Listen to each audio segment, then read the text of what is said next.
Hi, this is Eileen Ryan from Pounding Pavement 101. Interview tip for the day. I want you to send a thank you email to every single person that you had contact with for the day.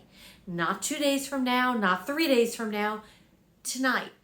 You want them to receive it tomorrow morning, so this way you're on their mind.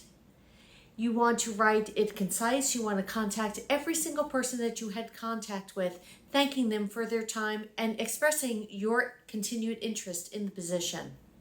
That's my tip for today. Thank you. Good luck on your interviews and hope you get the job.